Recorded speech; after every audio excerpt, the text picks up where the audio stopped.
Welcome back to Air Quality Matters. We already have the tools and knowledge we need to make a difference to the quality of the air we breathe in our built environment. The conversations we have and how we share what we know is the key to our success. I'm Simon Jones, and coming up, the second part of our special series of podcasts from India, where Air Quality Matters was the official podcast partner for the Healthy Buildings 2025 conference in Hyderabad. If you haven't heard part one, what are you doing here? Go on, off you go. We'll see you back here in a minute. If you have, let's get started. We are speaking with both the next generation of researchers here from the region and industry as well. It's a fascinating window into what's at the forefront of science and what the next generation of scientists are focusing on, and the problems they are looking to solve. But also from industry, the businesses on the ground, innovating, solving problems and building the sector right now. Many of the challenges are the same. Many are different. What runs between them is a passion and drive to make a difference and share knowledge. The Healthy Buildings Conference, an ISIAC event, was a really special one, and I hope these conversations can bring to you a flavour of the dialogue that occurred there. I say at the beginning of these episodes, it's the conversations we have and how we share what we know is the key to our success. And this, I believe, extends globally. To truly understand how to solve the problems we have, we need to understand the full spectrum of challenges and opportunities that are in front of us. The perspectives on display here will feel familiar, but at the same time offer a fresh view. Don't forget to check out the sponsors in the show notes and at airqualitymatters.net. First up, we have the researchers. In this conversation, in order of appearance, we have Sachin Dhawan, Sandeep Bud, and Apriya Murran.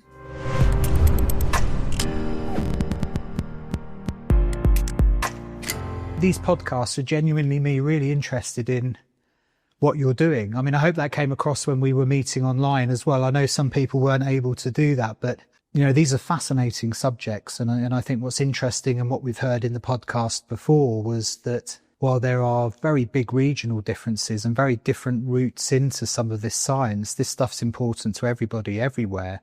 So the work that you're doing, I think, translates really well to all sorts of international audiences. So I think it's really good. And obviously the Healthy Buildings Conference is really good for bringing everybody together to talk about these things. For my listeners and people listening online that haven't met you, probably a good place to start, because there's three of you, is perhaps if we introduce ourselves, who you are and where you're from and the kind of stuff that you're working on. Perhaps if we start with you. My name is Sachin Dhawan. So I'm doing PhD from IIT Delhi. So my core research area is, so we are working on multiple things at a time. So in my PhD, I'm working on developing a bioaerosol sampler that is specifically for pollens. So we have developed one pollen sampler, and we've used a new technique for identifying pollens, that is total internal reflection microscopy. So traditionally we use, let's say, staining techniques with bright field microscopy, but it has a lot of noise. So we are using TIR microscopy, which gives us emergent wave scattering signatures of biological particles, specifically pollen and fungal spores, which reduces, it's sort of dark field microscopy, but with scattering signatures, which reduces the noise to a certain extent. And then we'll be using computer vision models for automating the entire process of, let's say, identifying the pollen particles, counting the pollen particles, and classifying the pollen particles, because in ambient air there is no single species of pollen. There are hundreds of species and their size varies from 2.5 to 100, although the major range is 10 to 30. But in between 10 to 30 there are multiple different particles. So it is very important to identify, because not each and every pollen is let's say harmful or the allergenic. So we have to identify also which is allergenic, and we have to keep a check on this. Yeah. And even the ones that are allergenic aren't allergenic to some people, and then they are for, you know, my daughter is allergic at a very particular time of year. For grass, I will get a bit of a sniffle at the beginning of the year with tree pollen, but she isn't affected by that at all. So it's really funny. It's really interesting that even those allergenic pollens, some of them are going to impact you at different times of year. So, I react in summer to grass pollen, or my daughter does, sorry. I would get a little bit sniffly with tree pollen. So you're really looking at speciating this kind of thing. Yeah, that's that, because it is very important. So there's one part of it. Allergenic pollen cause allergy to people, but there are certain times when the concentration of pollens which are not allergenic is very high. They will also act as allergens. So we also need to, that's why we are classifying and enumerating both. It is important because if we are, let's say, Tilia, it's a very common species. But if the concentrations goes beyond a permissible limit, although there is no permissible limit, but if the concentration goes beyond a, let's say, acceptable limit, it will be very, very high. And it may cause discomfort. It may not cause allergenic reaction, but it will cause some discomfort to people. Yeah, let's come back to that, because that's a really interesting concept, this idea of limits and thresholds for pollen. I think is really interesting. Perhaps introduce yourself. I'm Dr. Sandeep Bude. I completed my PhD jointly from University of Alberta, Canada, and IIT Roorkee. And the topic on which I researched on since 2015, you can call it. Yeah, I tried to create a risk assessment methodology, a framework for settlements which are next to the industries. So basically, an industrial cluster has several industries. Group of industries are called a cluster. So I did my study for the case of Hyderabad, which is known as a pharma hub of Telangana, or a pharma hub of India, like where around 40% of the Indian pharmaceutical exports are done from this locality alone. So what exactly is happening is during late nights, these industries, they release pollutant into the atmosphere, say from around 2 a.m. in the morning to 4 a.m., which cannot be seen, which cannot be traced. So, no satellite or any other data source can trace the pollutant emission from these industries, which are directly landing in the neighborhoods next to it. So, industries were asked to release pollutant maybe during the late evenings, because that is when the lapse rate supports it for the pollutant release. And industries, like, they overproduce the pharmaceutical production, and then they release it during late nights. And during my master's in 2016, like I was calculating the livability scores for these settlements next to the industries, and I stayed there for 5 days. And for first 3 days, I got heavy fever, and then after a day, I lost my smell and taste. And then when I'm asking people, like, do they smell anything? They say no. Because that is when I came to know that, yes, something is affecting which is neurotoxic. You eat a paracetamol a day in small quantity.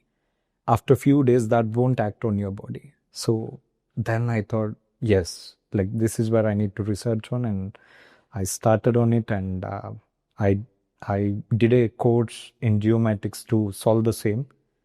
But like I said, no satellite data records during the late night hours. And then I tried to look it from the case perspective. So I did a degree in law on urban and environmental law from National Law University, Delhi. So where I submitted a thesis on around 79 cases where there is a conflict between the industry and the individual. So then I proceeded into my PhD, and here I am. So it sounds like you're really at kind of the interface between the impacts on ambient air quality of industrial releases and policing, really. It's like, how do you start to track and understand plumes that are coming from those areas into other spaces? That sounds fascinating. Yeah, we must come back to that. And yourself?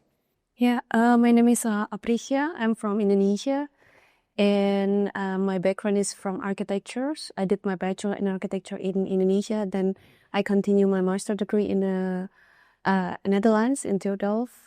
It's still the same architecture, but more specialized into engineering.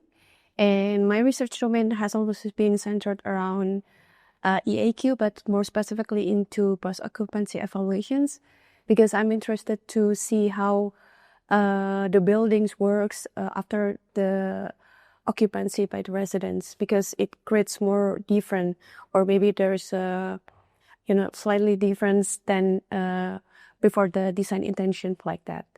And now, after I finish my master's, I come back to my country. I work with a local NGO. It's called ARCOM. It's a community architects, and we help the urban vulnerable groups, like they are from the low-income families. We investigated about the thermal comfort and also in relation to the climate change, like with the overheated buildings now, and we want to know what can retrofit strategies or maybe adaptation to the thermal comfort that can be done, especially for these vulnerable groups. Yeah. Really interesting. And I think it's fascinating. It was the same with the last group, actually, a mix of engineering and architecture perspectives on the built environment is so interesting and different but similar. I think it's a fascinating global view to have. And I think one of the interesting things about architecture is this, the vision for spaces and spaces working for people. And I know engineering does the same thing, but it's from a slightly different perspective in architecture, I sense. And it's been said to me many times on the podcast that, the built environment is one of these few spaces we have very few feedback loops on post-occupancy.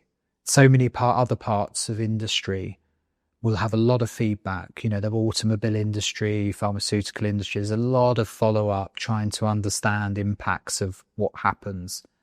But buildings, very often, we just kind of build them and then run away as fast as we can and move on to the next one, don't we? So I think it's brilliant.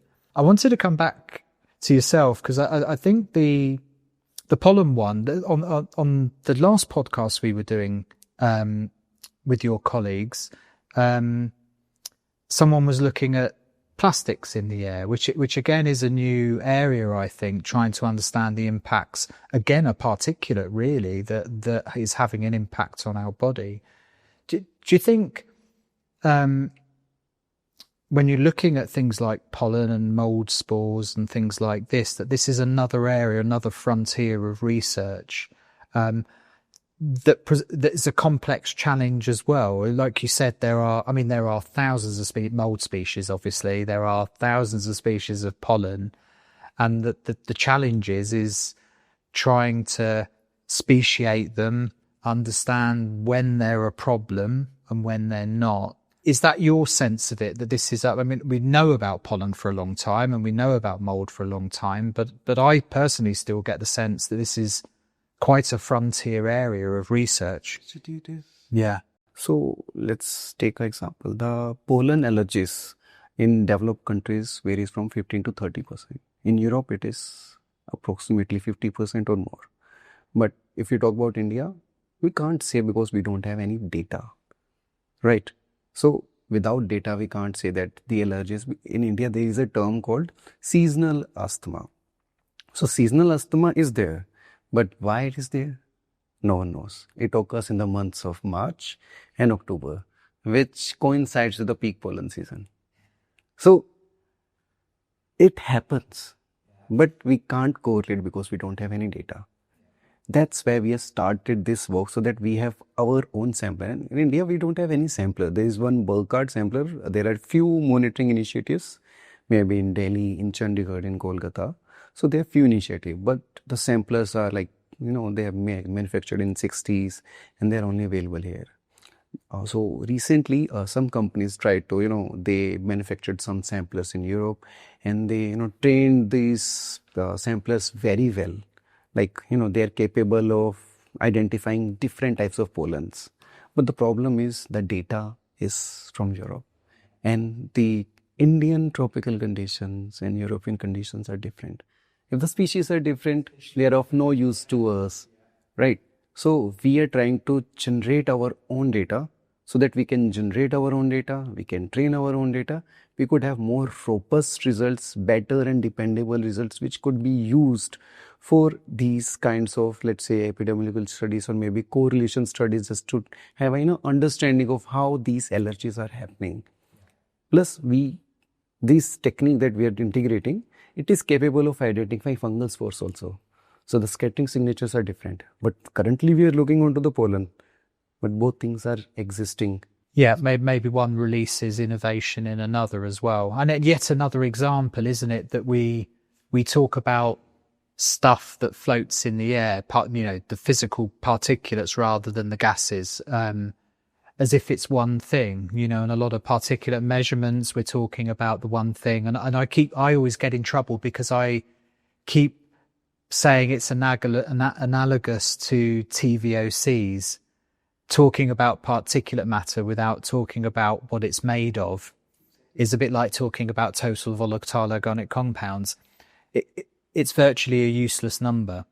And I think that's really interesting. But I think what's interesting about pollen and mold spores is that unlike some pollutants, where I think we accept there's no safe level of, heavy metals or something that's got a toxicological impact on the body, I don't think anybody thinks that a completely sterile environment is good for anybody.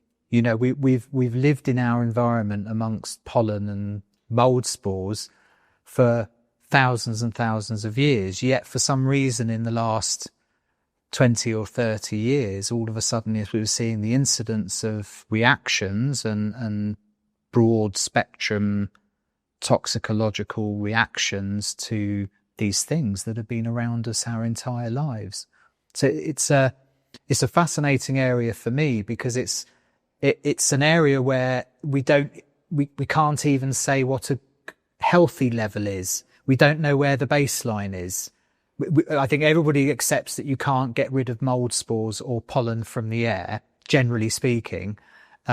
So what is a good level? In the microbiome, what does good look like and how do we know we're not good? For PM10, we do have standards, guidelines and everything. Yeah. For pollens, we don't, because it's a natural phenomena and it is vital for our environment also. See, pollens are responsible for reproduction in plants. Yeah. So their presence means a lot. But the problem arises due to rapid urbanization. And with rapid urbanization, we started, integrating green infrastructure. So the green infrastructure is using different varieties of maybe trees, herbs, shrubs, grasses. But they are not looking at in the perspective of which species may be allergenic. So we are trying to solve one problem of urbanization, climate change, pollutants, and so many things. Yeah. But we are creating another problem, which is causing allergic reactions to people. Yeah, I saw a report recently from New York about they've been planting the wrong species of trees that have actually been releasing terrible amounts of pollen into the local area, and people are reacting. Now, it's cooled the street, the urban cooling, it's been very good, but the unintended consequence has been... Actually, I remember reading a study from North America where they tried to, the North American cities, they constitute around 35 to 40% of the green area. So green area, it has mature trees, it has plants, it has saplings, grassland. So where they try to relate the asthma cases with the amount of age of the trees, like the number of mature trees and then the other trees, and then they did a relative good comparison, and then they tried to tell, okay, this species is the one which is causing this. So in order to counteract it, what kind of species need to be planted in the next plan of 2030 or 2040? So these are the kind of plant cities are coming with in the West. I think even India needs something of this sort, where things need to be looked at a city lens, at a city scale. So yeah, really interesting. And it's fascinating. There's so much potential just from a technological perspective, being able to speciate, measure and monitor so that we can have a picture that we can react to, as opposed to reacting at a public health level, going, hang on a minute, why is everybody asthmatic?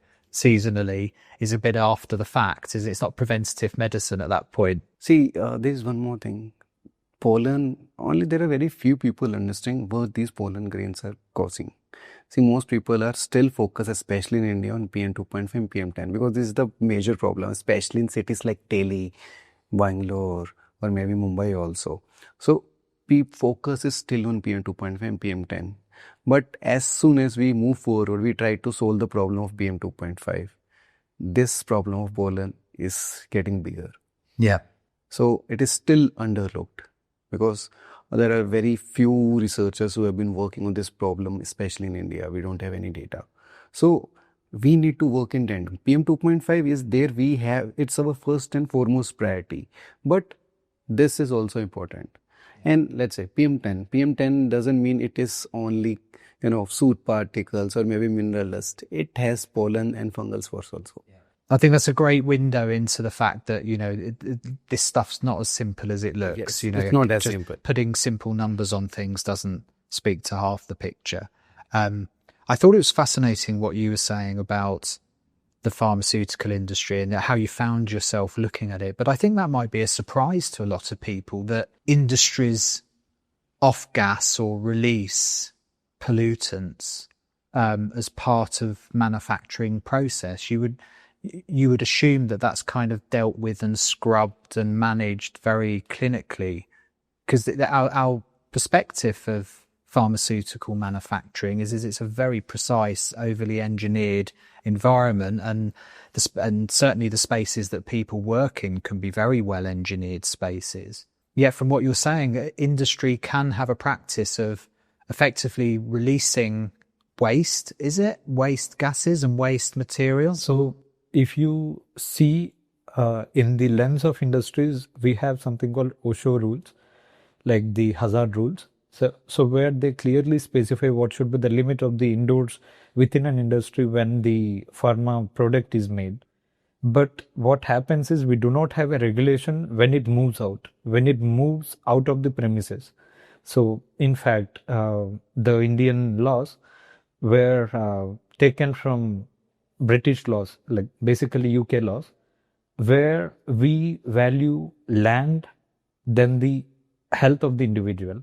So if you take North American laws, there the human rights comes first, then comes the land right. So it goes this way. So in India, what exactly is happening is though the release, industrial release is done into the open atmosphere, and it gets deposited in the settlements like next to like hardly 500 or 1000 meters from it, there is no data to prove it. We do not have enough sensors in India. We have hardly 380 outdoor sensors, out of which like maybe 170 sensors, they record the data continuously. So there is so much data gap, and because of this, though you try to file a complaint or file a case, we do not have enough proof to, produce. But it's there, it's happening. I'm guessing the kind of things that they're releasing are very specific. So broad spectrum ambient air quality monitors are not picking this stuff up. You have to have very specific measurements to capture perhaps some of the things that are being released, do you? One of the important problems which I have found in my case is the rooms are small, but number of occupants who are living within that household or within that built up area are high. Like say around 9 people are sleeping within a small room, and then the pollutant enters in, though you want to close down the window. So these are heavier gases basically, which are near to the ground, and they infiltrate into the living space. And wherever there are low pressure zones within a house, these pollutants tend to get into those low pressure zones. So in majority of the building plans, low pressure zones are bedrooms. So this is where people sleep and then they inhale till the morning. That means their average dosage is high. And so that is how it is affecting them the most. And the elderly and the children, in majority cases, like when I have done the primary survey, they're sleeping on the floor. So the one who sleeps on the floor inhales the most. And you were saying to me yesterday that you do quite a lot of, you're a data guy as well. So you do a lot of, so there's a lot of the work that you've done kind of modeling work as well, trying to model how these plumes might move and what happens at a city level or a district level about the movement of this stuff. Yeah. So basically what I tried to do is I tried to create a relation between the low ventilation zones and then the inequality map at a city scale. So like back then in North America, you call it percentage black population with respect to the PM 2.5 hotspots. Whereas for the city of Hyderabad, so I related it with the percentage low ventilation with respect to the percentage scheduled caste and scheduled tribe population. So, and it has clearly shown a relation with respect to the percentage scheduled caste population, because in Hyderabad, the scheduled caste population is much higher compared to the scheduled tribes. So that means the relation is clearly sitting, and there needed a good solutions at the building law scale with the cities. I mean, cities need to have a solution for this problem. For example, like they need to have a recommendation for a particular build typology, where encouraging a particular window size or encouraging a particular room dimension, or so these kind of inputs need to be there. Or local, much stricter local laws on how and when waste can be, sent to atmosphere, I'd imagine as well. I imagine there's an industrial kind of part to this as well. Sounds really interesting. You mentioned when you were introducing yourself earlier that you're working with a local NGO. So you're working with people that are fuel poor. You're working with people in. Are you working in some districts as well? So you're working all the way down to the lowest level of the built environment. That must be a fascinating area to apply your knowledge to. I had a wonderful conversation with Priyanka Koltreta from Delhi, and she'd done a lot of work in slums, and it seems to me there's a lot of very good work that can be done. There's a lot of low-hanging fruit, changes in habit and culture and agency, and simple things can have really big impacts on people, can't they? What's a kind of a good practical example of the things you've been able to look at in these environments? And have you been able to do things that you can see can make a difference to people? When I look at to these people, I mean, like, even though they are coming from the low, like a poor family, but I think there is a potential that can be leveraged off from them. It's their creativity. I mean, to make their own housing.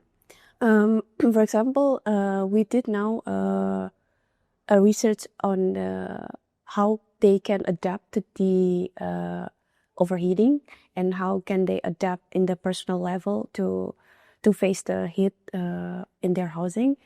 But then the challenge is now it's how to, align the research and then align their understanding, for example, the thermal comfort, and then to get them know about the heat source, and then what is the problems that they are facing now. But I see that with their creativity on making something, the building materials, or maybe they decorate the ventilations. I think it's the good start for them to retrofit the buildings, because when we work with this kind of financial conditions, we cannot do much with them, because the problems is they are informal residents. I mean, they don't have like a legal ownership of the housing, so the government and other stakeholders are difficult to enter to fund them. So the potential is only themselves. So we try to leverage their creativity, but also the collective actions to just gather their potential, and then making advocacy to the government to help them. Yeah. I think their creativity and the collective actions that really helps to facing this kind of challenges. Do you know what I find fascinating about that is how powerful that is everywhere. You know, it doesn't matter what part of the world you talk to people, there's this disconnect between the built environment and people's agency to have an impact on their own outcomes. So whether you're talking about where I live, where we have very cold, damp winters, and lots of people live in very terrible conditions, moldy, damp, cold conditions that kill people. And a lot of the work and a lot of the challenge is trying to find ways to creatively engage with people, to help them understand what they can do. Not in a way that's preachy or not in a way that's trying to teach them building physics, but in a way that gets them to care enough. Because that's the other thing, and I imagine this is so true for you. People have battles to fight every day, and ventilation probably isn't at the top of the list, right? It's feeding kids and getting enough money for fuel, and there are many things that people are trying to do day to day. So how you stitch in how you control your built environment into that space is a real challenge.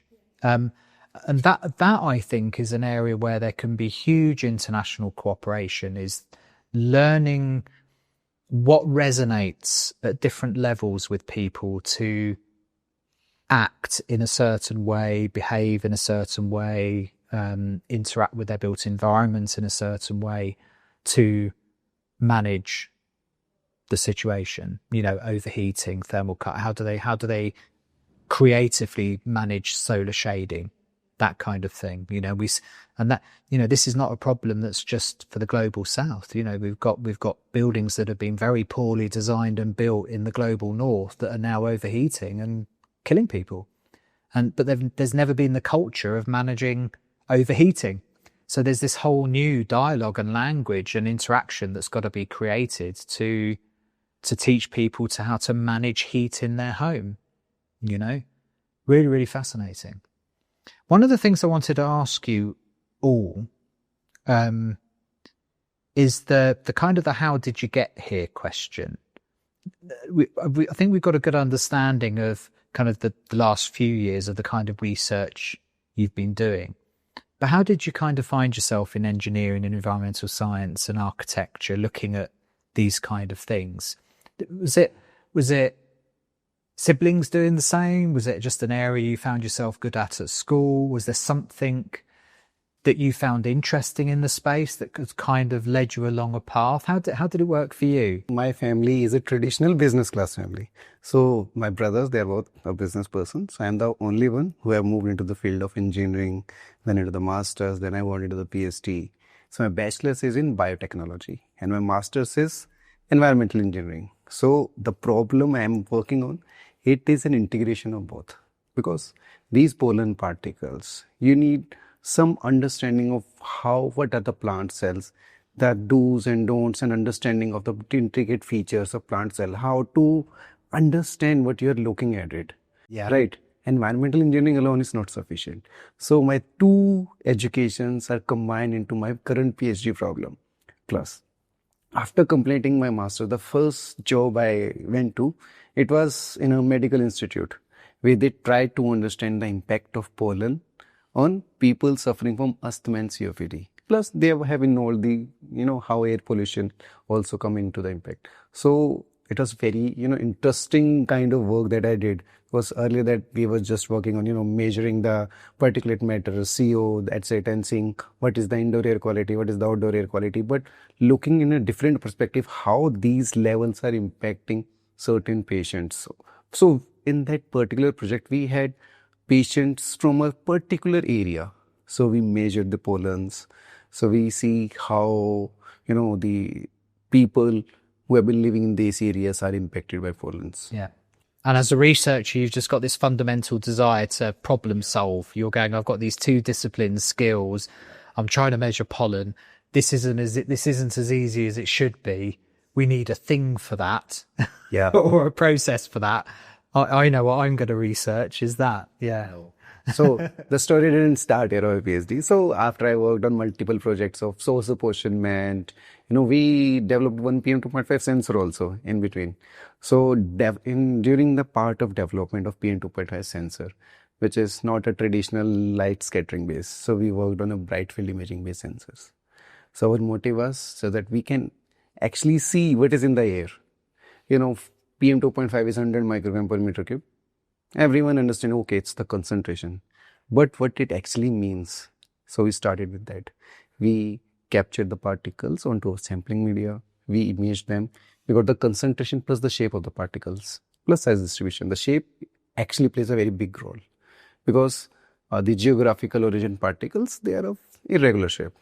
The combustion particles, they are generally circular, cylindrical. The secondary aerosol particles, they are like square particles. So my interest, went one stage higher. So I had understanding of pollens. Now I have understanding of microscopy. I had basic understanding of my engineering discipline. So we went on to, my supervisor said, we need to make one pollen sampler because this is an emerging problem. People have been working on PM 2.5, how PM 2.5 is aging, how it is forming, what other sources have.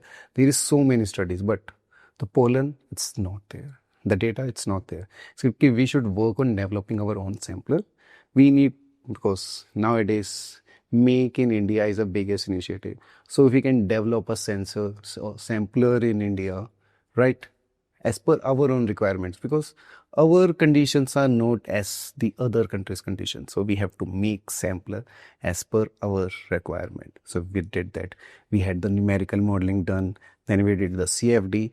Then we fabricated the sampler. And then we did all the monitoring. We imaged thousands of images just to see what are different signatures. And then we came on to this particular path that now we have developed the sensor. We have new technique because the technique I'm talking about is TIR, total internal reflection microscopy. The technique in itself is not new, but the application, this is the first time someone has tried to use TIR microscopy for pollen imaging. People have been using fluorescence microscopy, the traditional microscopy, face imaging. But now we thought, let's try to have even better quantification. Reduce the noise as much as you can. And dark field microscopy, it itself is a noise reducer. Plus with our evanescent wave scattering signatures, we have moved it up a notch. So now we are able to, correlate that, yes, this particular particle is a pollen, that this is a fungal spore. And with limited knowledge, so I'm not an expert in botany. So understanding about what is a pollen particle, then integrating it. Because in traditional microscopy, you have to be a good expert. Otherwise, you'll misinterpret or mislabel. So this technique actually helps people like me or someone who is actually interested in working this field. And the main thing is it will be good for India because we can generate our own data, our own techniques, our own devices. India has a huge market. Brilliant. Really interesting. What about yourself? How did you kind of find yourself sliding into the work you do? I come from traditional, like my dad works in coal mines. So the northern part of Telangana, the state in which we are in, and the Jharkhand, all this belt, like it is a coal belt. So where majority of the people, they work in coal mines, the underground mines. People go like 3 to 4 kilometers down and then they work. And every day, like right from say when I know that when people get exposed to smoke or the while working, so they get exposed to this coal. So, and my dad used to cough during late nights. So the whole night he used to cough, and once he's out from his work location, whenever he used to work his wash his legs or hands, I used to see a black suit, washing by. So then I thought, okay, so something on the body is this much. So how much did he inhale? Or like what about his sports? And earlier, like in Singarini, Singarini is the company like which does the production and all. So they used to give jaggery. The jaggery, it's a jaggery from the sugarcane juice.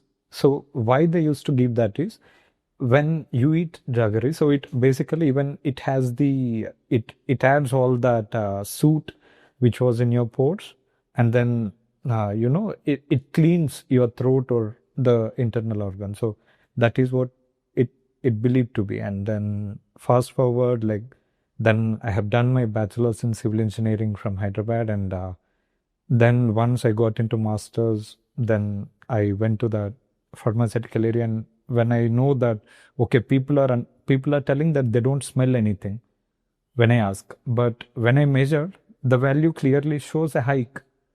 So that interested me, and then I started doing multiple degrees into it. And then in my PhD, so Professor Sandeep Agarwal from University of Alberta. So basically, he's a human rights researcher.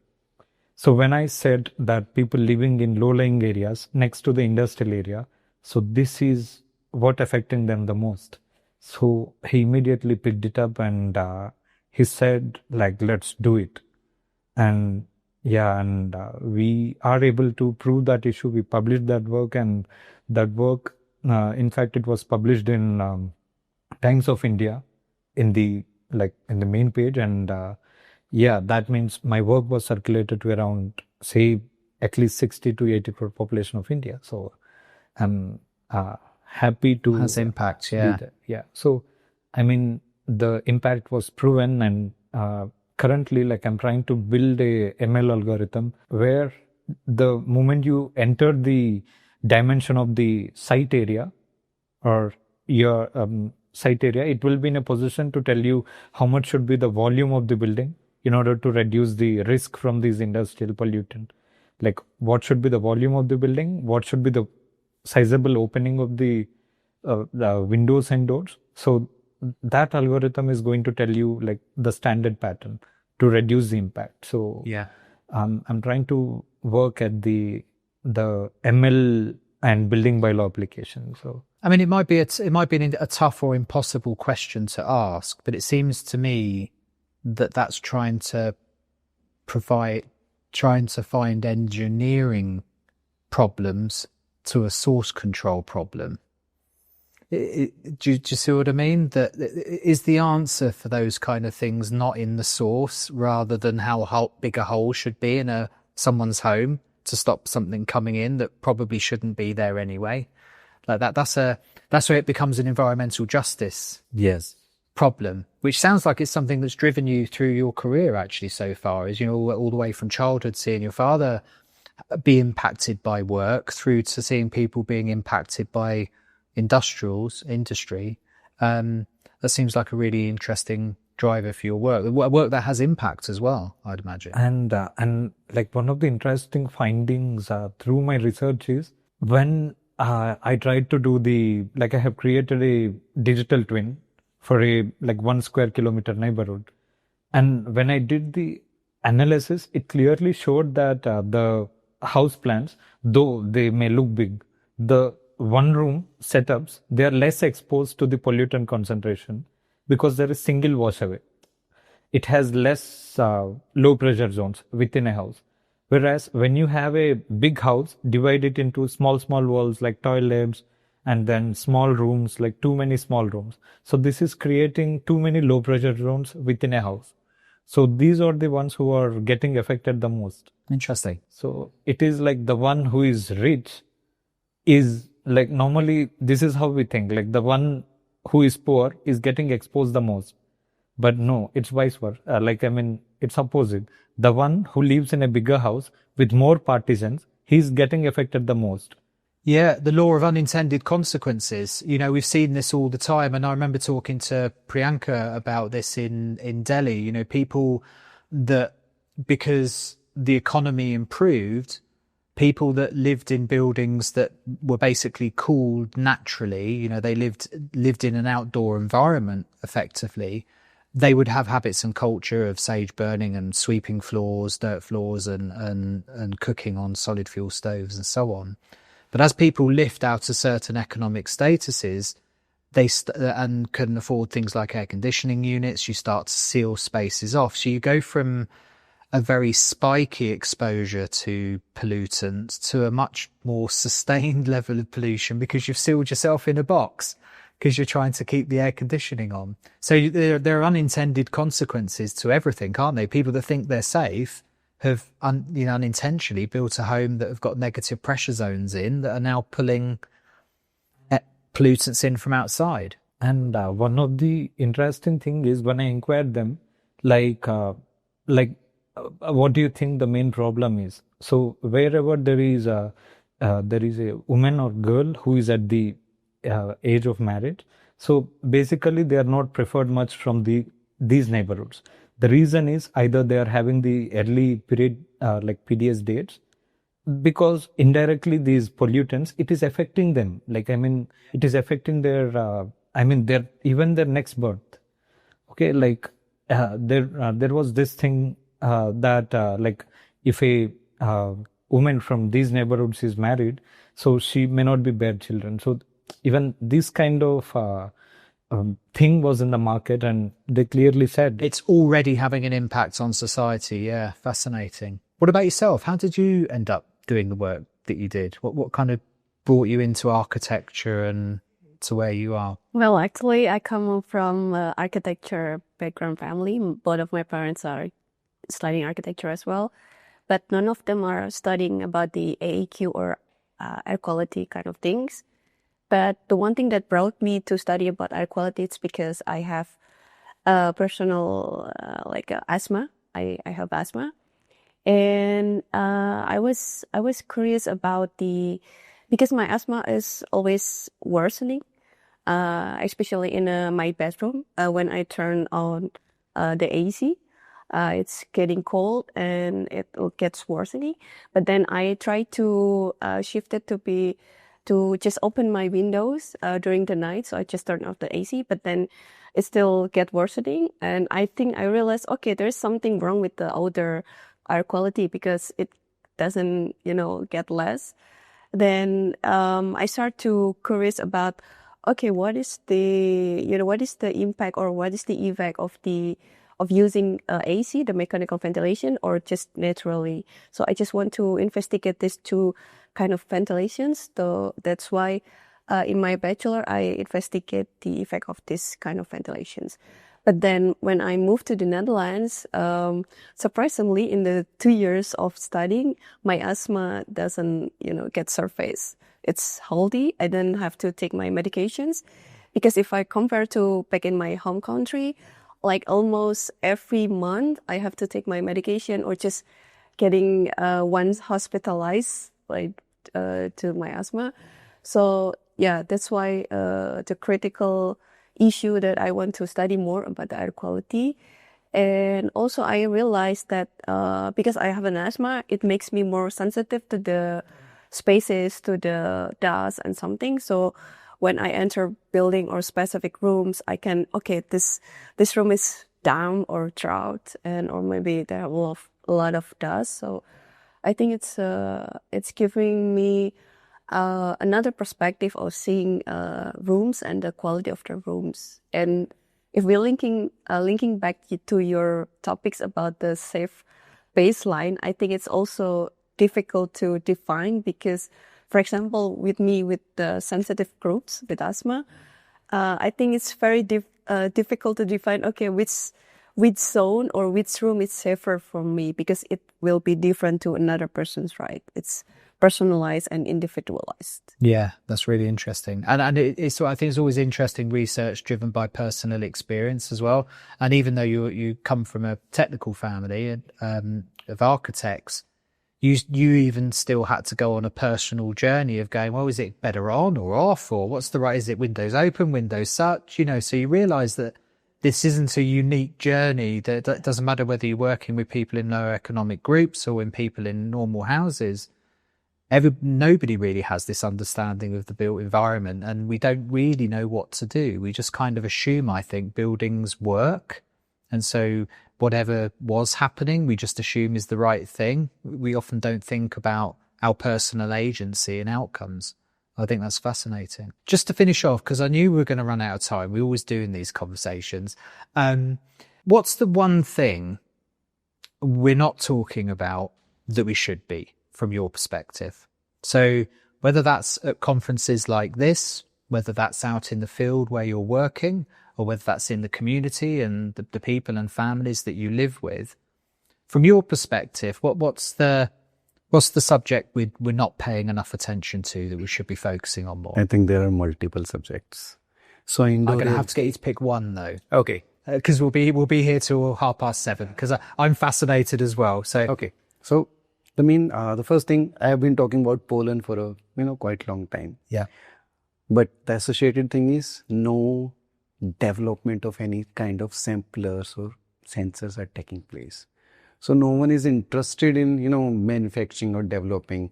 We have been getting it from different countries, using it in India. But I think we should focus more on developing in India so that we have our indigenous sensors and samplers which are capable of working in Indian conditions, because our conditions are different. There are high changes in temperature, relative humidity. There are different seasons. The concentrations are considerably high. and a huge market. Yeah, It's a very huge market. yeah. So Yeah. we need to look onto this specific thing, like make in India a more bigger version, Something to be done. specifically for, let's say, air quality as a whole, which includes pollen, PM2.5, and everything. Very interesting. Yeah. What about yourself? What's the one thing we're not talking about that we should be? What I feel is there is a need to distribute the knowledge in the other disciplines. For example, an electronics guy, he is working only of the algorithmic details of the data collected. So he's more into tuning the algorithm of that specific device. He should also have the knowledge of the pollens, of the chemicals. So while cooking, the value hikes when you cook so and so dish. So I think there is a need for interdisciplinary action for professionals in different fields. So that is where the real research comes. Yeah. And perhaps a really good example of why events like this are so important, bringing disciplines together. But I think we could all sit here today and pick several disciplines that aren't here that should be, and I think that's a really important point, that there's so many people can have an impact on this space that aren't in the conversation.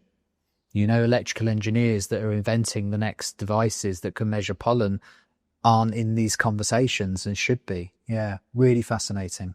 What about yourself? What's the one thing you think we're not talking about that we should be? Since I'm working in the relation to the climate change, I think it still need to address that how the EAQ or air quality in relate to the future climate scenarios. I mean, with doing the projections, calculation projections, like what will happen in the 5 or 10 years upwards, and then what strategies or adaptation that we can implement, for example. And also, I also highlighting that as we are now, the rising temperatures, the overheated buildings, and how it might affect to the indoor air quality. Because if the rising temperatures, it means that it will be more increasing the pollutants as well, right? So I think it should be addressed now for the projection for the future. Really interesting. Yeah, that's 3 brilliantly different answers. I think that's great. And it just goes to show that the sector's got a great future, because there's just so much to do that we're not doing yet. All 3 of you, thank you so much for taking time out of your very precious time here, because I know you're busy, and Sandeep, you've been doing a lot of organising as well. So, I think it's been great for you to be able to come on and share with the listeners and the podcast community that I have some of the work that's going on in this region, and some of the up and coming research and new viewpoints on the sector, rather than what we hear from the old guard all the time. It's really interesting to hear the reflections of people that are doing the research, coming up through the system, and where they see this all going. So thank you so much for spending an hour or 2 with me this afternoon. It's been absolutely brilliant. Thank you. Thank you. Thank you for having us. Coming up next, a conversation with the industry, and a really great mix at that. Again, in order of appearance, and as before, this is a conversation with Karthik Alamali from Testo, India, Kapil Kapoor, Chief Technical Officer with Vayugard Climate Tech, and Rahul Kapoor, Managing Director of Camphil, India. I really appreciate you taking time away from the conference, because I know that these conferences are really important. It's not only a regional crowd here, which is really important, but also an international crowd. And, we're hearing some really interesting perspectives through the conference on a very broad spectrum of topics. So I know your time is valuable. So thank you all very much for coming up here and talking to me for a while. Because this is on audio and people aren't necessarily going to know who's who, although I'll introduce you at the beginning of the podcast properly, as I always do, perhaps if we just start with a round robin and explain who you are and who you work for. So perhaps we start with yourself. I am Karthikeyan. I work for Testo. Again, Testo is a German-based company. We have in India presence from 2005, and I take care of southern part of India for HVAC sector. And most of the products are from portable, where you can take the instrument, you can perform analysis, store the data and read the data. So most of the instrument is like that. And the main motto of our Testo is every building we have a solution. Any building if you take, we have a solution. We can sort out any kind of things. That is Testo. Yeah. And the quality all over the globally, whoever do research, analysis, most of them they prefer Testo because of the reliability, quality as well. What are the kind of things that you're selling here from the Testo range? What are the kind of portable temperature, relative humidity, lux, sound, RPM, CO2, CO, and again thermal camera, flue gas analyzers, data loggers, and temperature strips. Starts from hygrometers. Yeah, so everything altogether. Yeah, yes, a lot of things are there. And again, velocity range, if you go, a lot of types. Hot wire anemometer, vane type, and again, pitot tube, even air capture hood. We have a lot of things, everything. And I think for the listeners that from a global audience, Testo is one of the recognized names in monitoring and measuring. Yeah. Generally, if you say globally, we are number one in HVAC. HVAC, and again in pharmaceutical industries and as well as food. We have a lot of food related products also, where you can measure the quality of the oil, that is called TPM, total polar material. That also we have a solution. And again, especially for food industry, food thermometers we do. And it's not about industry. That's why I say repeat the thing. Testo, every building we have a solution. Any building, if you go pharma, we have a solution. If you go to power, we have a solution. If you go to green building, we have a solution. We have a product. So that is how Testo works. Thank you. Yourself? Thank you so much, Siman. My name is Kapil Kapoor and I'm representing VayuGuard Climatech here. So as the name VayuGuard, so Vayu is an Indian name of air. So it's guarding the air. So we started this journey in 2022, and prior to that, I have spent more than a decade in the IAQ segment. And before that, I was into the anti-pollution department in Kuwait in Saudi. So when I started my career in IAQ, so at that particular moment, we had to explain what is PM1, what is PM 2.5, PM10. After pandemic, everybody is now so much knowledgeable. So they know what they want to treat, whether it is homes, commercial offices, hospitals, or buildings, or whatsoever. IAQ is a segment where plenty of the things need to be get done. And as far as if we compare with the data, whether it is, because the basic three things are there for the human beings. One is food, second water, and air. So we hardly compare. So water, if you're a normal day-to-day routine activity, if you compare, so you hardly drink 2 to 3 liters a day. If you are an athlete or a sports person, you goes beyond 5 liters or up till 8 liters. But if you compare with the air, so we breathes in, breathes out 22,000 times in 24 hours as an adult. And quantum of air which we breathe in is about 11,000 liters a day. So you can imagine the impact of the same. So when we talk about air, so it is related with the lung, but as a human being, we correlate everything with the gut. So it's a different. So it's like filling up a bag with dust. When it is full, there's a no limit out of that. That is the same thing. So there's a no cure for the lungs. Yes, lung transplants are there, but in between, there's a no medicine which can cure your lungs. What are the kind of things that VayuGuard are doing then? What are the kind of products that you're putting on the market to solve these problems? As a VayuGuard, so it's a complete solution package, starting from the IAQ monitoring or the solution provider. So as far as the Indian market is concerned, it is very, very cost sensitive. So everybody talks about the lower cost. So we have designed a solution which can be of reusable kind of thing in comparison to the mechanical filtration which are being used in the industry. So as far as in Indian market, there are plenty of products available as a room air purifier. 99% of them are using HEPA based filtration. If we talk about, there are some of the limitations of HEPA. After a certain period of time, they act as a secondary source of pollution after accumulating dust on it because of the microbial growth on the surface, because that is a hostile environment for the same. So if provided with the UVGI or other ionization processes, then it is fine. But for the lower segment side, if there is a 3 filter offset, pre-filter, HEPA and carbon, then it certainly becomes the secondary source of pollution. So in our case, we have designed a solution which can cater all 3 major contaminations, whether it is particulate matter, VOCs, or the odor, which is in a normal room, or bacteria, virus, or disinfection which can spread within the air. So that is one IP which we have for the same. And apart from that, IAQ, so there are certain more solutions which are building centric. For example, if it is a ongoing office, there are certain things which is going as a open kitchen concept. So they have coffee machines over there which emit some of the VOCs and coffee smell or food smell which is going spread in the air. So we have solutions for this and that can be customized as per the site requirement, dimensions and the CFM capacity.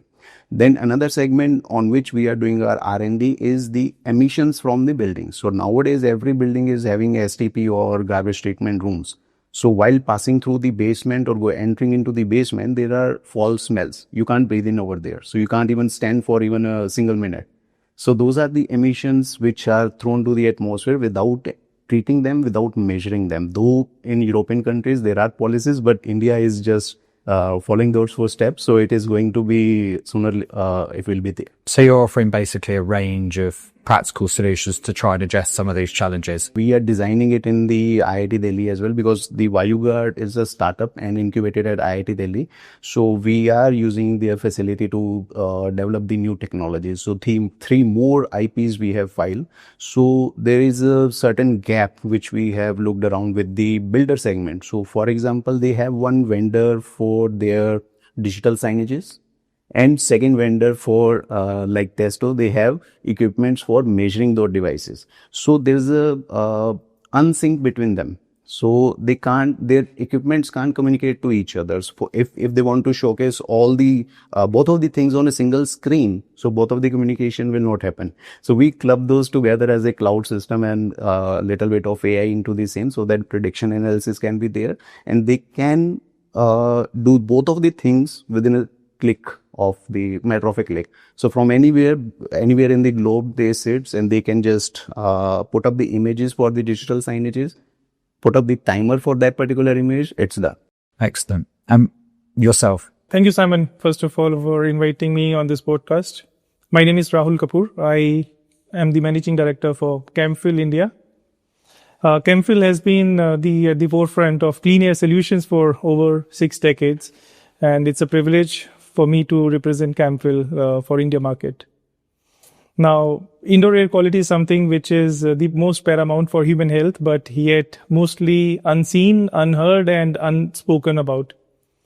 We spend over 90% of our times in indoor, whether it's in India or globally.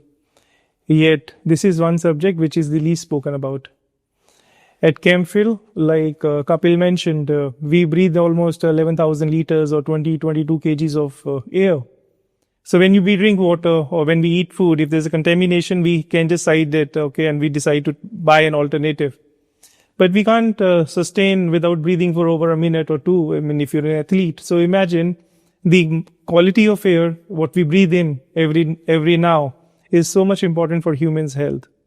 And at ChemFill, we offer solutions to our customers all across the paradigm, 360 degrees.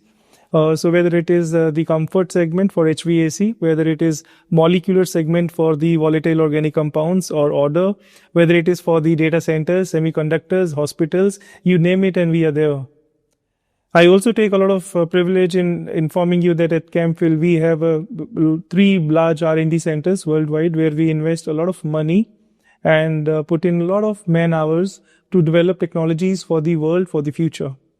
So we don't only do what we were doing a few years back, but we're also investing into developing products which could be the solution for next 5 years. And as the industry evolve around us, whether it is semiconductors, whether it is data centers, or whether it is extremely hazardous environments like what will happen probably a couple of months down the line in Delhi, we have solutions to offer. So it's a very, very unique composition and combination of the products, the organization. It's worldwide. We work out of 65 countries directly. We have more than 35 manufacturing units. We have more than 5,700 people working under the umbrella of Camphil. So yeah, it's a pretty large network of people, serving humanity. And our motto is that clean air is a basic human right. I'll get you back to the podcast in just a moment. I'd just like to take a minute to tell you about Zenda, one of our partners. Zenda is one of those companies that, if you're working in indoor air, you've probably come across. They really cover the full spectrum when it comes to ventilation, from simple mechanical extract right through to full climate systems where fresh air is enriched with heating and cooling. They offer the ventilation units, and they also offer everything around it: air distribution components, smart controls, the expert advice to make sure systems actually work as designed. One of the things I really like about Zenda is their focus on knowledge through their experience centres and the Zenda Academy. They help professionals keep pace with this fast-changing world of indoor climate. Whether it's tackling overheating, improving indoor air in tight retrofits, or simply making sure your filters are doing their job, Zenda brings experience, depth of knowledge, and clarity to the conversation around healthy buildings. So if you're involved in building design, housing, or indoor environmental quality, they're really worth checking out. Details are in the links in the show notes at airqualitymatters.net, of course, and at Zenda, that's ZEHNDER group.com. Now, back to the podcast. What a really interesting group of people to have to talk about the region, because, between testing and performance and visualization of how products work and air and the environment is performing, to innovation at the pointy end of the spear and startup and looking to find solutions and bridge gaps, to multinational organizations that are bringing the weight of expertise into the region and an established, network of knowledge. I think it's a great perspective to have from the region. So thanks very much for coming in. I thought what would be interesting, as we did with the previous group, was to ask a question about what's not being talked about in this region that should be. What I like about that question is it particularly from three such unique perspectives, but all the same in the same breath. Is it opens up where we see the challenges, because there's enormous opportunity here in India to do better. We know that there's this phenomenal opportunity, amazing talent. But as in all areas of the world, there are things that aren't being addressed that we need to sort out. So perhaps if I start with yourself, what are we not talking about that we should be, do you think, from your perspective? Talking in the sense like the system mainly. Whatever system or whatever maybe design we do, how do we evaluate as whether the system are like whatever we have done it is as per the system, as per the design.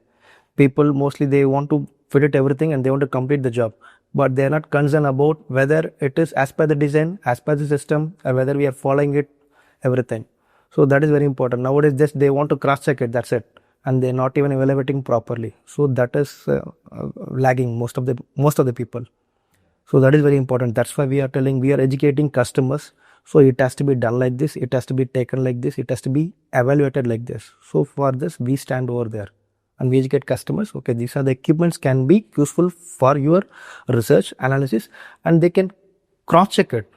Okay, I have as per the design whether this temperature is attained in this room or not. How they do it? Some people they will tell I have a lot of experience, I can tell okay this is okay, but it is not good. As per the system it is followed or not, that can be done with any kind of equipment.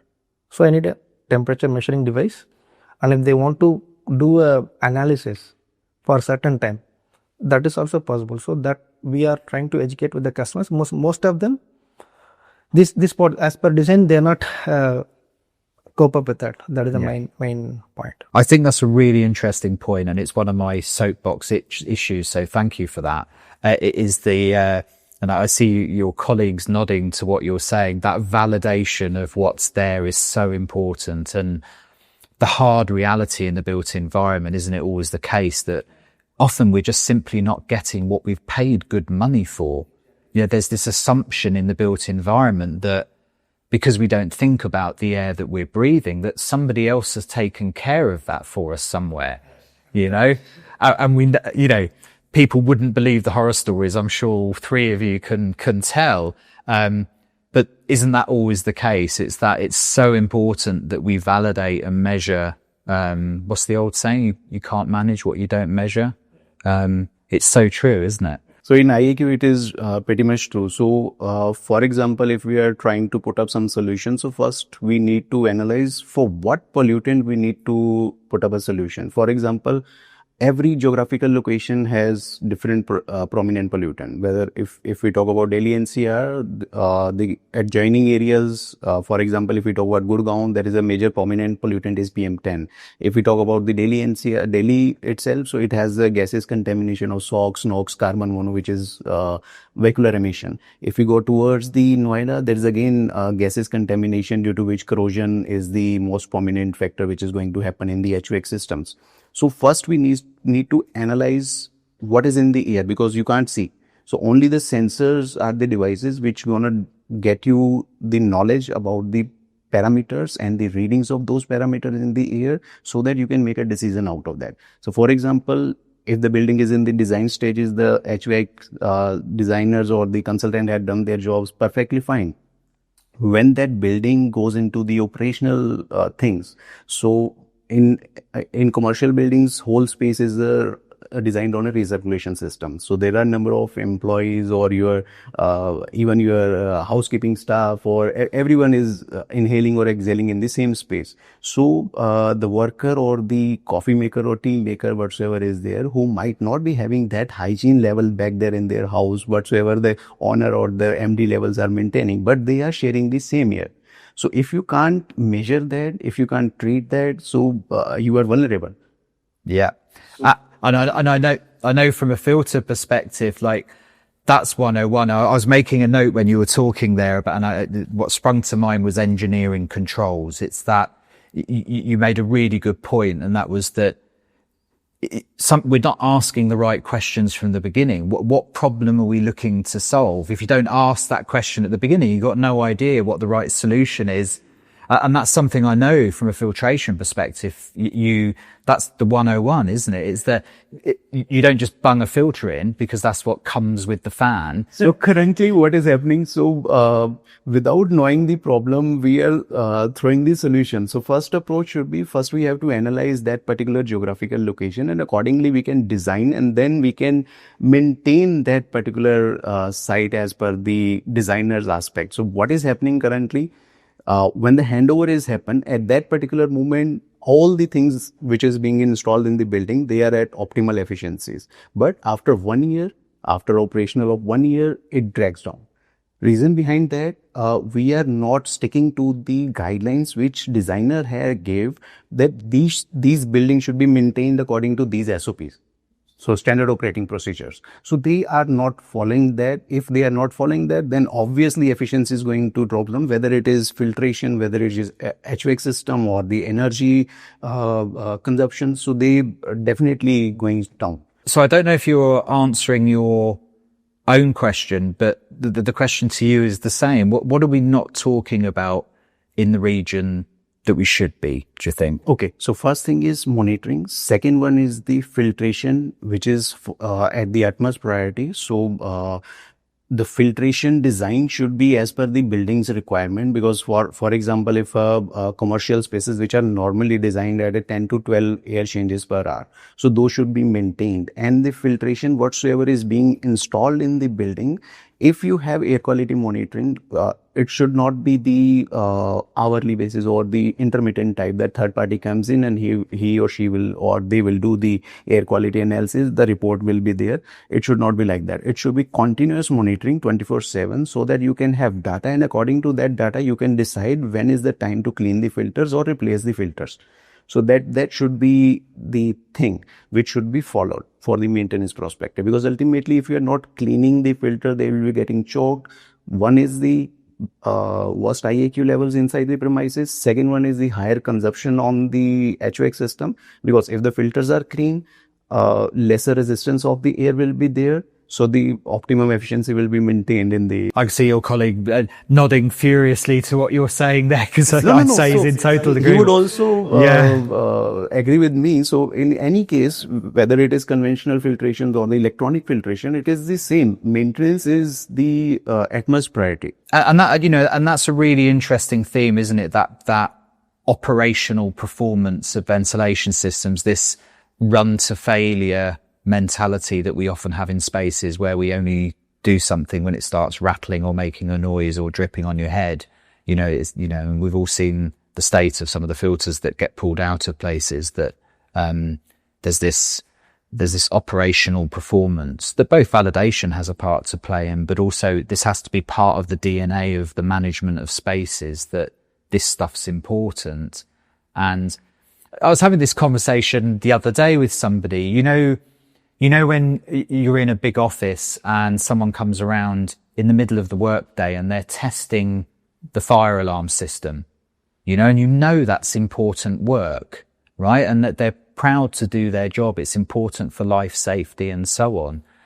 When was the last time we saw a ventilation specialist coming around in the middle of the day, making sure that the flow rates were still correct and the dampers were in the right position and the filters were in good performance? That should be a career for somebody. And the fact that it isn't says a lot about the industry, doesn't it? Yeah, sure. So I'll add here, Simon, I guess, so when we look at India as a country, so you'll have to look at India as different cities or states, pulled together under one umbrella of republic. Now, as we look at the tier 1 towns, the one where we're sitting today, Hyderabad, which has a relatively better air quality than Delhi, for example, things have started changing. We have had a lot of government intervention, which has been done over last 5 years since COVID breakdown. And we are today seeing the results of it.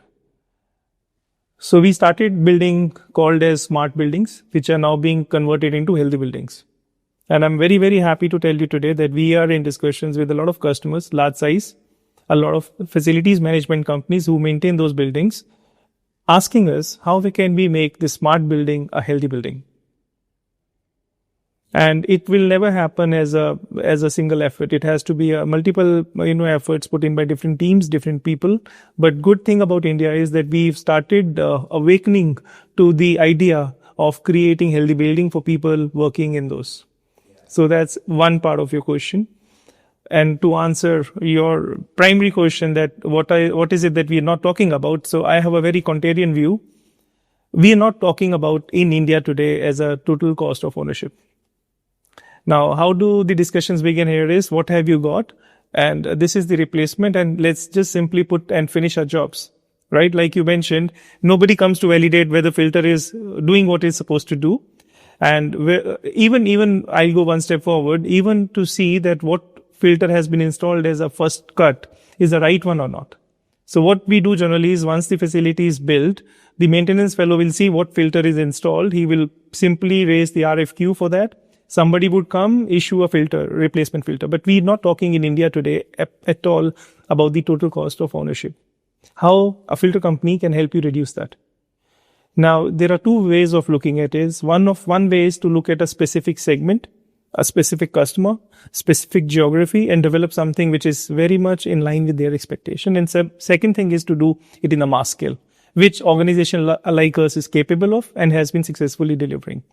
So what we have very successfully executed in Europe, USA, in parts of Asia Pacific, and now in India is, we have started speaking about total cost of ownership. We speak about life cycle cost of a filter. So we tell our customers, do not look at a filter as a low cost product. of 100% cost of a life cycle, filter cost is only 15% of it. But 80% of that cost comes from the energy.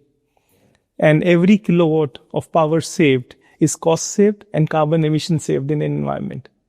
So we have to look at the total cost of ownership. But then again, India being India, very diversified, large, different set of customers, it's not possible to immediately start this. So we've got a support from government. So government has started something called as BIS standards for air filtration for general ventilation filters. As a part of it, now this is where I said the contrarian view, washing of filters will not be allowed. Now, what does that mean? We do not sell filters by telling our customers that it will last one year or 2 years. We tell them what's the dust holding capacity of the filter, what's the initial pressure drop of the filter, and then on a life cycle of 5 years, how many replacements would you need without washing and putting the dust into the soil, which again hazards my environment. Now, that's the beauty of it. And the result of it is the customers who have started understanding the logic have started buying this argument. Because as you mentioned, so the right saying says, I either believe in God or I believe in facts. Yeah. So when you put something from Camphil perspective on a piece of paper, which states that over a period of 5 years, you don't only save on a cost of filter replacements, you gain so much of carbon footprint. So you get carbon credits for that. So you can put in a public report that this is the amount of carbon saving you have done. And everything aligns with the mission which our Prime Minister, Mr. Modi, has raised, which is to reduce India's carbon footprint by 40% by 2040. So now this is the beauty of it, and this is something which we haven't spoken so much about as an industry in India so far. But I'm very positive moving forward with customers becoming more and more aware of it. This will become one of the key case or key pointers before we sell. Isn't it interesting that what that level of sophistication in the conversation brings, because we move it away from this checkboxing exercise of, do I have that? Yes. Does it make a noise when I turn it on? Yes. To actually measuring the performance, understanding how innovation sits in there, and starting to think about things in a much more nuanced way. The impact on cost of energy on a building, the total cost of ownership. Even moving on to what are the impacts on health and performance of staff, and this idea of healthy buildings. So there's enormous room, isn't there? Enormous headroom to bring people up to a conversation level where it's very difficult for them to go back to checkboxing. If you're engaging with them at a higher level, to say, actually, because the automobile industry is a classic example of this. We don't look anymore at just the cost of a car. We're making very sophisticated judgments on its depreciation over time, its cost of maintenance, its, what kind of schedules it needs for performance. The car is telling you when it needs an oil change, not because of the mileage, but because of the viscosity of the oil in the engine. We expect a lot from an asset that costs a fraction of the assets of the built environment. And it always seems amazing to me that our conversation is only just starting to think in those terms in buildings.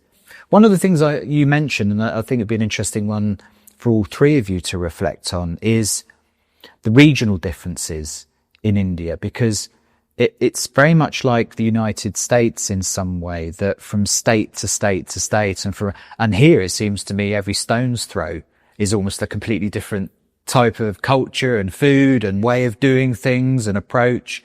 So is that one of the challenges in building a national conversation about something, or even a broader regional conversation about something? It is the localization in India, that the fact that it's almost state to state. Does that present challenges for you as industry? No, I would say for filters as a whole thing, no, it is not, because at the end of the day, we may be different states, but as I mentioned, tied under the umbrella of Republic of India, and most of us are spread across the nation. For example, Camphil today operates out of 15 cities in India. And we have our customers who are in Hyderabad, but they have their offices in Mumbai, they have in Delhi, they have in Bangalore, they have in Pune or other cities. So it's actually not. We are very, very unified when it comes to buying patterns, when it comes to taking the new technology interventions. We are very, very collective.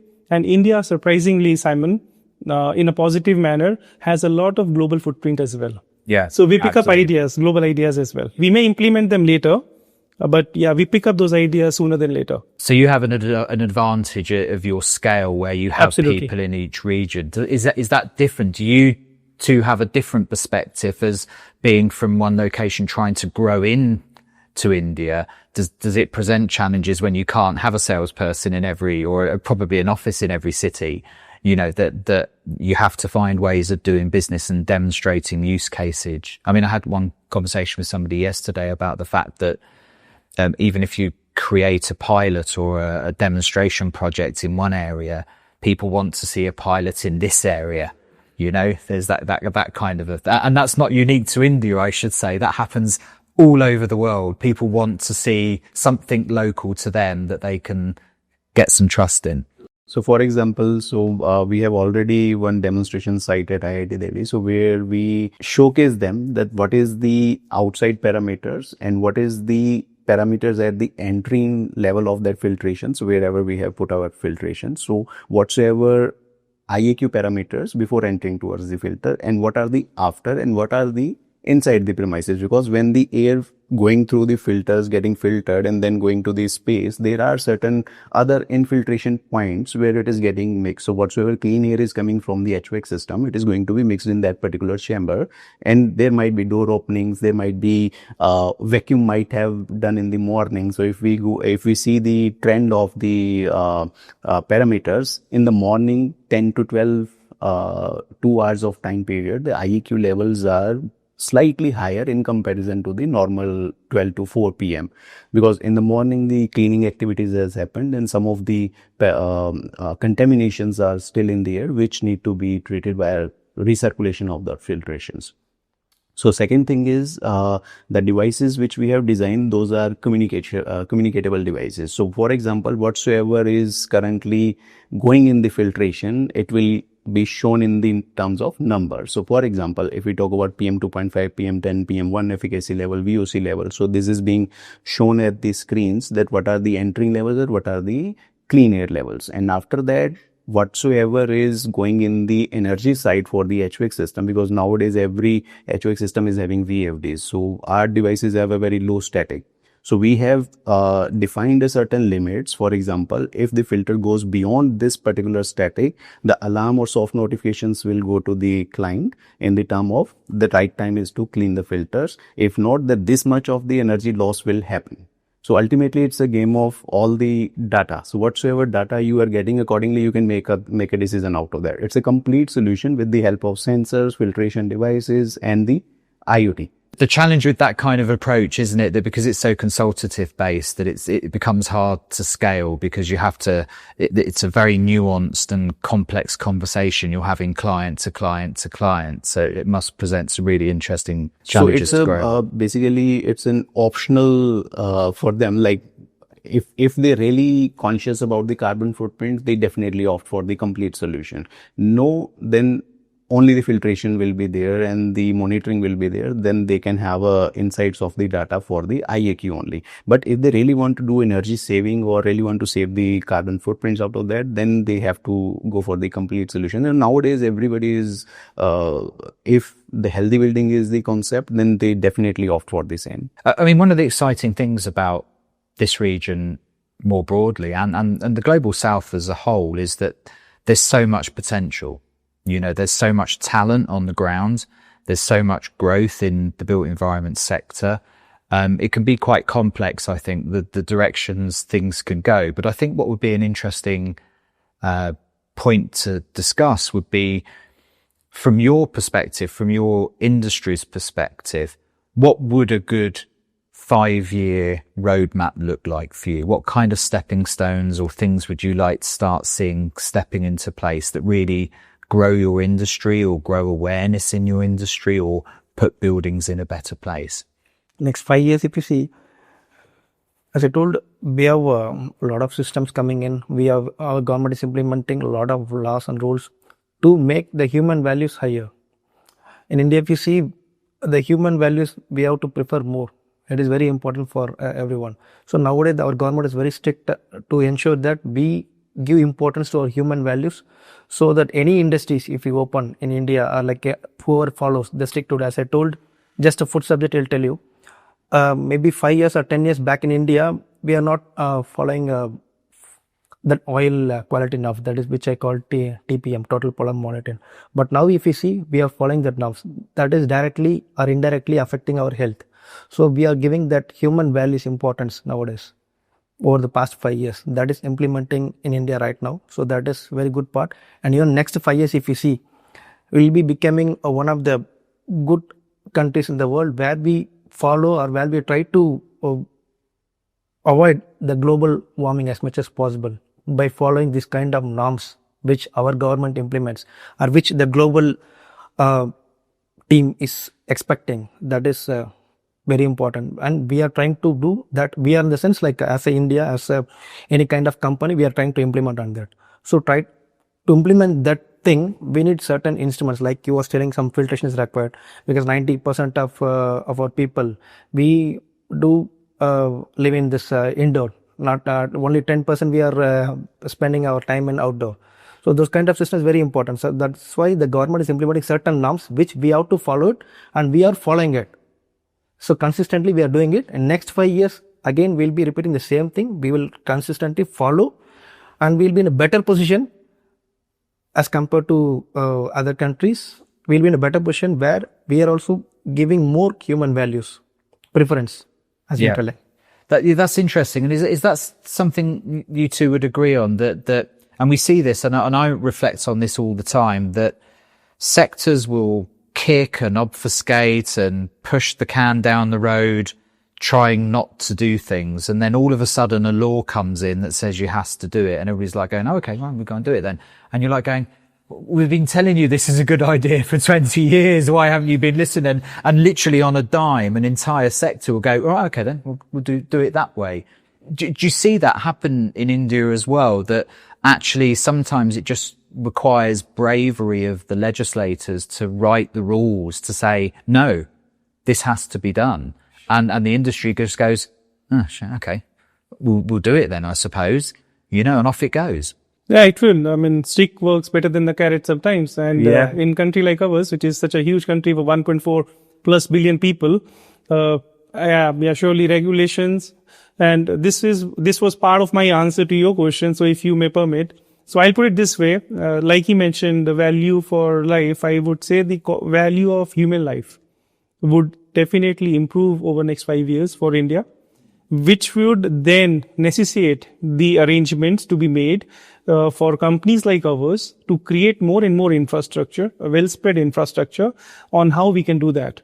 So we'll have to have equipments for better particle size 2.5, particle size 10 monitoring, as well as to solution to eradicate that for even households. So right now, how I would answer your question is, in next 5 years for India, regulatory affairs is going to become one of the most stringent aspects of how we design buildings, how we offer solutions. So organizations will have to pay the price of it if it is not, just like it happened in Indian domestic electronics segment, where all our refrigerators, all our washing machines, even this LED light is labeled today, whether it's 3-star or a 4-star or a 5-star. So consumer knows what he's buying. So it will happen in the filters. So you'll have a very, very strong regulatory affair mechanism, which would then help consumer know what he's buying, which would then help companies like us to invest more and more in building on infrastructure, which is for the future and which is not cost sensitive, but which is solution sensitive. Another thing which would improve over next 5 years is that as India's disposable income improve even further, people will become more aware of what they want and how they want to live.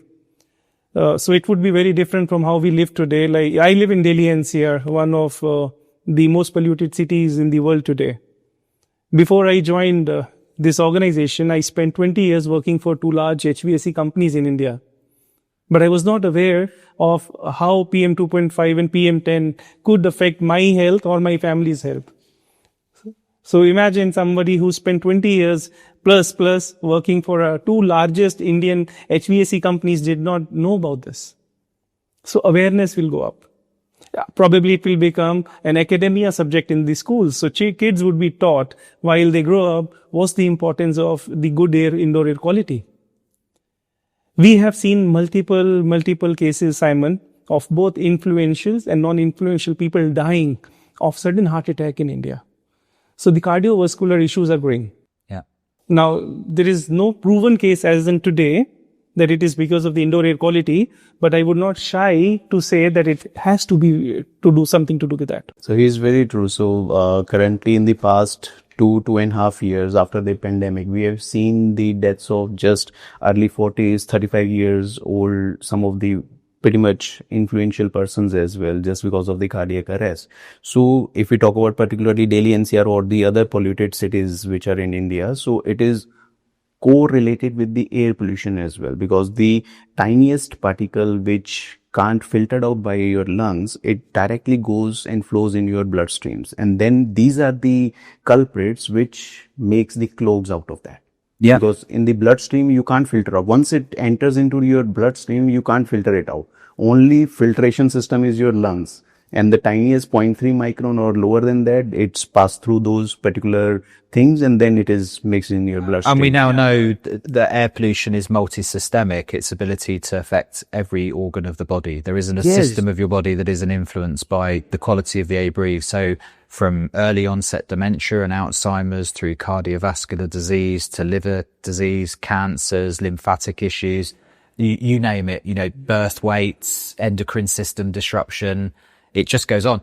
Had a student on yesterday talking about microplastics in the air.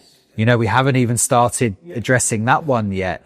So this stuff goes on and on and on. It's a horror show, right?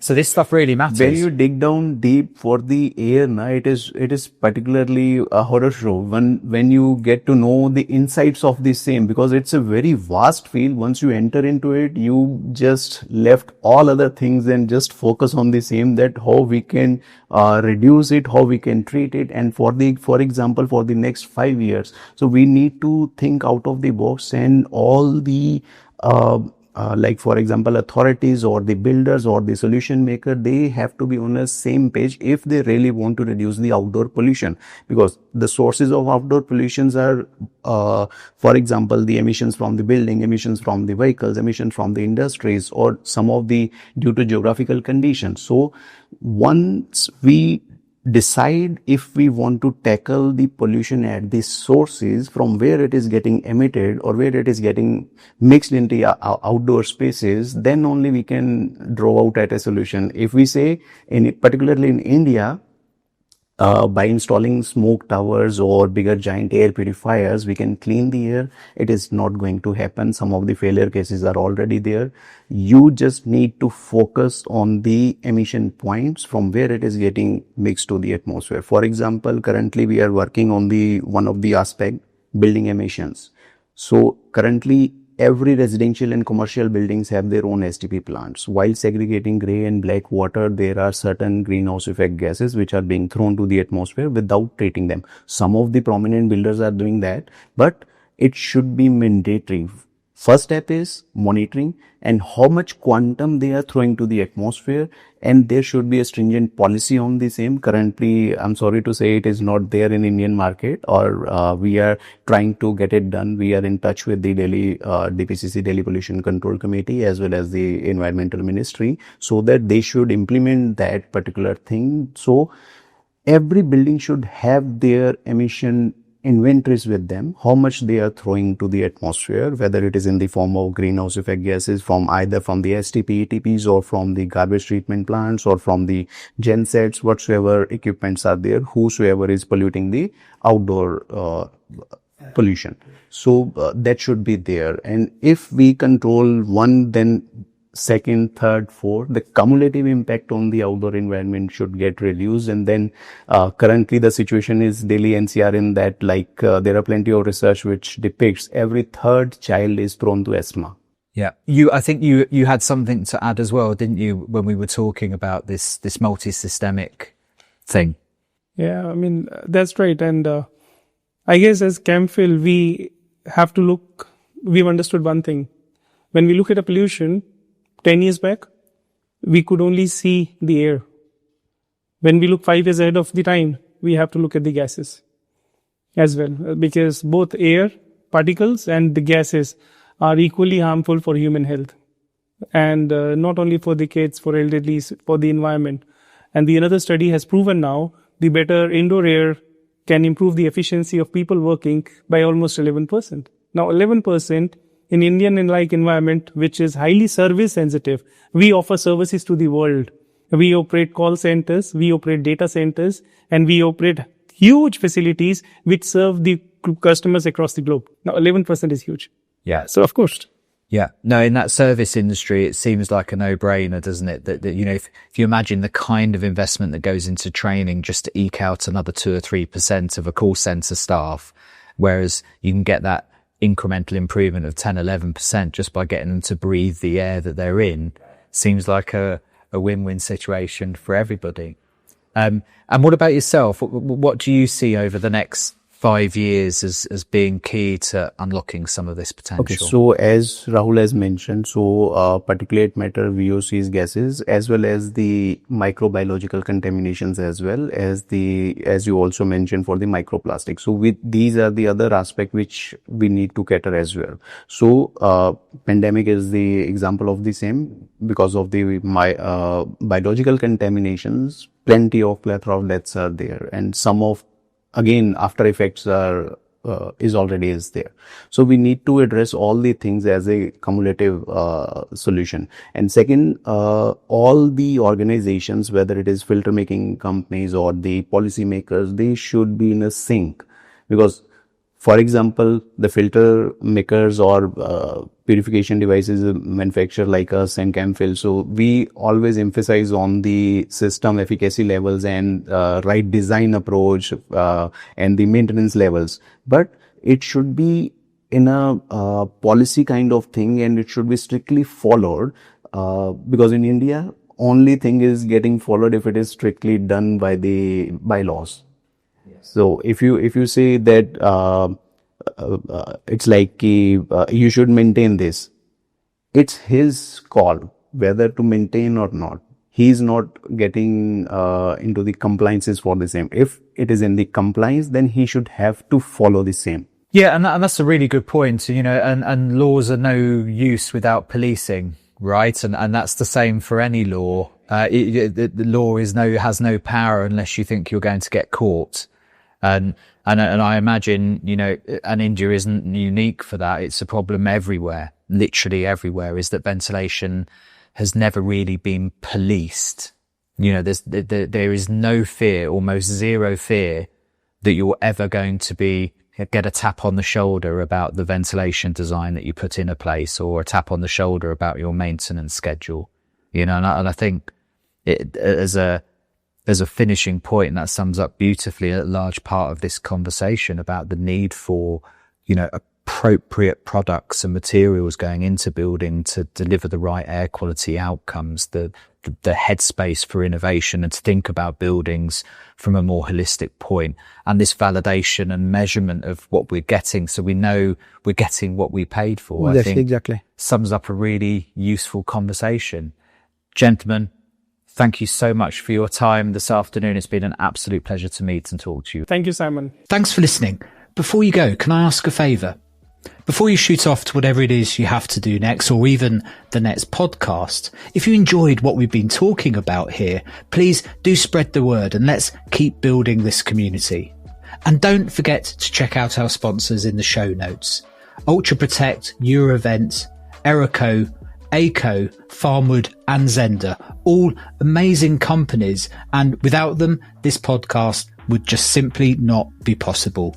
Check them out in the show notes at airqualitymatters.net, and do check out our YouTube channel. All this content is there, plus much more. See you again next week.